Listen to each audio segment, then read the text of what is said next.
Plasticine is the story of a young boy called Maxim. He lives in a city, in a very bad part of a very bad city. The play is Russian, and the playwright is from the Urals. A lot of the play is based on experiences that he went through, though he actually attests that his own experiences were far, far worse than what happens to the character, which is really saying something.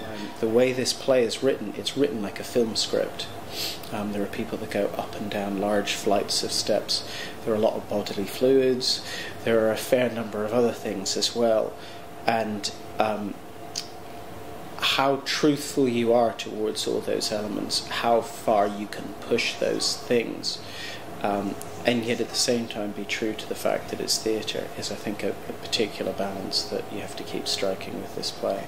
I think Plasticine is a fantastic play because it represents some elements of society and people that really rarely get seen on our stages.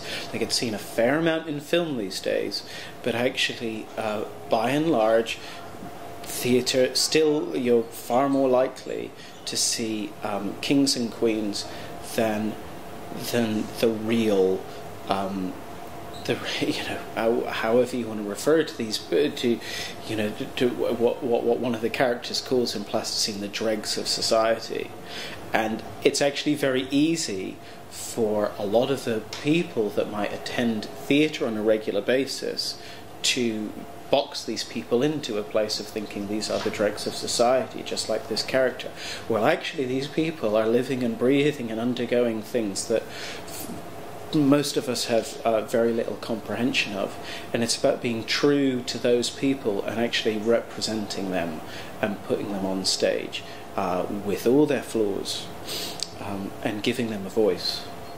This particular production has students involved in it in quite a few different ways. The three professionals working on it in a main capacity are myself, the designer Becky Minto, and the stage manager Laura Walsh. So everyone else aside from the own Citizens production team are all students. As with any art form, there are lots of people that want to go and see the easier work, the more popular work, the more colourful work, and that's absolutely fair. But equally, I think there's always an audience out there who are looking for something very different, and they hunt that stuff out. And I think this belongs to that category. I think it's a necessary play. I think that it's something that actually an audience may not necessarily particularly feel while they're experiencing it. Oh, I'm enjoying myself tremendously. But I think it's an experience that most people will be glad they've gone through afterwards.